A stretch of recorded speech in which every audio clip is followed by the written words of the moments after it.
എലുസിഡോയിലൂടെ നമ്മൾ എഡ്യൂക്കേഷന് മെന്ററിങ് കൊടുക്കാറുണ്ട്. ചില ആളുകൾക്കെങ്കിലും ഉള്ള ഒരു ഡൗട്ടാണ്, എങ്ങനെയാണ് നിങ്ങൾക്കത് കൊടുക്കാനായിട്ട് സാധിക്കുന്നത്, അല്ലെങ്കിൽ വൈ എന്ന ചോദ്യത്തിന്റെ ഒരു ക്ലാരിഫിക്കേഷൻ ആണ് പറയുന്നത്. ഞാൻ MA BEd MSc സൈക്കോളജിയാണ്. അതിനോടനുബന്ധിച്ച് ഒരുപാട് ഡിപ്ലോമ കോഴ്സസും സർട്ടിഫിക്കറ്റ് കോഴ്സസ് ഒക്കെ ചെയ്തിട്ടുണ്ട്. ഒത്തിരി ക്ലാസ്സുകൾ എടുക്കാനായിട്ട് പോയിട്ടുണ്ട്, അതിലേറെ ക്ലാസ്സുകൾ കേൾക്കാനായും പോയിട്ടുണ്ട്. മുൻപ് ഞാനും UPSCയുടെ ഒരു ആസ്പിറന്റ് ആയിരുന്നു. അതിൻ്റെ പ്രിലിംസ് ക്ലിയർ ചെയ്യാനായിട്ട് എനിക്ക് സാധിച്ചിട്ടുണ്ട്.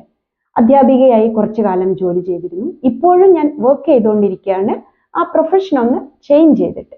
അപ്പോൾ ഈ ഒരു സമയത്തൊക്കെ നമ്മൾ ഒരുപാട് കുട്ടികളായും രക്ഷിതാക്കളായും കമ്മ്യൂണിക്കേറ്റ് ചെയ്യാറുണ്ട്.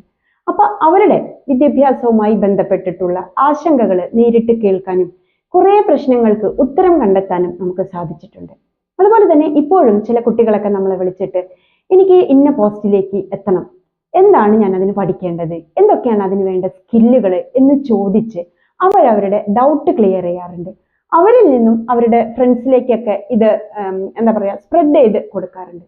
അപ്പോൾ നമുക്ക് മനസ്സിലായി എഡ്യൂക്കേഷനിൽ ഒരു മെന്ററിങ് കൊടുക്കാനായിട്ട് എന്തുകൊണ്ടും എലുസിഡോയ്ക്ക് സാധിക്കും എന്ന്.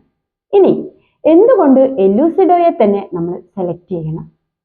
തീർച്ചയായിട്ടും വളരെ ഇമ്പോർട്ടൻ്റ് ആയിട്ടുള്ള ഒരു ക്വസ്റ്റ്യൻ ആണ്. മിക്കവാറും സമയവും അല്ലെങ്കിൽ ഏറെക്കുറെ എലുസിഡോയുടെ ഒരു മുഖമായിട്ട് നിങ്ങൾ എന്നെ മാത്രമായിരിക്കും കണ്ടിട്ടുണ്ടാവുക. പക്ഷേ ഇതിന് പുറകിൽ ഒരു കൂട്ടം ആളുകളുടെ ക്വാളിഫൈഡ് ആയിട്ടുള്ള, എഡ്യൂക്കേറ്റഡ് ആയിട്ടുള്ള, സ്കിൽഡ് ആയിട്ടുള്ള, പാഷനേറ്റ് ആയിട്ടുള്ള ആളുകളുടെ കൂട്ടായ്മയുണ്ട്. അവരുടെ ഒരു നിർദ്ദേശവും ഗൈഡൻസും ഒക്കെ എപ്പോഴും ഇതിൻ്റെ വളർച്ചയിൽ ഉണ്ട്. അതുകൊണ്ട് തന്നെ നമുക്ക് എന്തെങ്കിലും ഒരു കാര്യത്തിൽ ഒരു ഡൗട്ട് വന്നു കഴിഞ്ഞാൽ ക്ലിയർ ചെയ്യാനായിട്ട് ഒന്നല്ല ഒരുപാട് ആളുകളുണ്ട്. ഇനി കുട്ടികളെ ജഡ്ജ്മെന്റൽ അല്ലാതെ കേൾക്കുക എന്നുള്ളതാണ് ഏറ്റവും പ്രധാനപ്പെട്ട കാര്യം. അതിന് എലുസിഡോയിൽ നമ്മൾ എപ്പോഴും ശ്രദ്ധിക്കുന്നുണ്ട്. ഇനി ഓരോ കുട്ടിയും ഓരോ വിധത്തിലായിരിക്കും. ചിലർക്ക് കൃത്യമായ ഐഡിയ ഉണ്ടായിരിക്കും, നമ്മളപ്പോൾ അവരെ തട്ടാതെ മുട്ടാതെ ഇടയിൽ വീണു പോകാതെ അങ്ങോട്ടേക്ക് എത്തിച്ചാൽ മതി. ചില ആളുകൾക്ക് സ്കാറ്റർ ചെയ്ത് കിടക്കും ഐഡിയ. അപ്പോൾ ഓരോരുത്തരെയും ഡിപ്പെൻഡ് ചെയ്താണ് ഓരോ പ്ലാനും തയ്യാറാക്കേണ്ടത്. എല്ലാവർക്കും കൂടി ഒറ്റ സിലബസ് എന്നുള്ളതല്ല. ഇനി ഞാനൊരു പ്ലാൻ ഉണ്ടാക്കി, ഇത് എത്രയും പെട്ടെന്ന് ഞാൻ തീരുമാനിച്ച അത്രയും സെഷനിലൂടെ തീർക്കുക എന്നുള്ളതല്ല. നമ്മൾ അപ്ലൈ ചെയ്യുന്ന കാര്യം നമ്മുടെ കുട്ടിയിൽ പെർഫോമൻസ് ആയിട്ട് കാണുമ്പോഴാണ് നമ്മൾ സാറ്റിസ്ഫൈഡ് ആവുന്നത്. അതുവരെ വർക്ക് ചെയ്യണം, അല്ലെങ്കിൽ അപ്പോഴാണ് നമ്മൾ സക്സസ് ആവുക, നമ്മളുടെ ഒരു സാറ്റിസ്ഫാക്ഷൻ അപ്പോഴാണ് എന്ന് വിശ്വസിക്കുന്ന ഒരാളാണ് ഞാൻ. അതുപോലെ നമുക്ക് നല്ലൊരു ലൈബ്രറി ഫെസിലിറ്റി ഉണ്ട്. കുട്ടികൾക്ക് ആവശ്യമുണ്ടെങ്കിൽ പുസ്തകങ്ങൾ എടുക്കാനും റെഫർ ചെയ്യാനൊക്കെ ഉള്ള ഒരു സൗകര്യമുണ്ട്. ഇനി ഇതിനെല്ലാം പുറമെ ആയിട്ട് ഇപ്പോൾ നമ്മുടെ കുട്ടിക്ക് ഏതെങ്കിലും ഒരു പർട്ടിക്കുലർ കാര്യത്തിനെ കുറിച്ച് അറിയണം, അല്ലെങ്കിൽ ആ മേഖലയിൽ വർക്ക് ചെയ്യുന്നവരുമായിട്ട് ഒന്ന് കമ്മ്യൂണിക്കേറ്റ് ചെയ്യണം എന്നുണ്ടെങ്കിൽ നമ്മുടെ കോണ്ടാക്റ്റിൽ അത്തരം ആളുകൾ ഉണ്ട്. അപ്പോൾ അവരുമായിട്ട് കമ്മ്യൂണിക്കേറ്റ് ചെയ്യാനായിട്ട് ഒരു സ്പേസും നമ്മൾ ഒരുക്കുന്നുണ്ട്.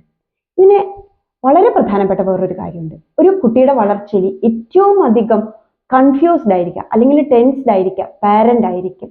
അപ്പോൾ പാരൻസ് ചിലപ്പോഴെങ്കിലും മെന്റലി വീക്കായി പോകാറുണ്ട്.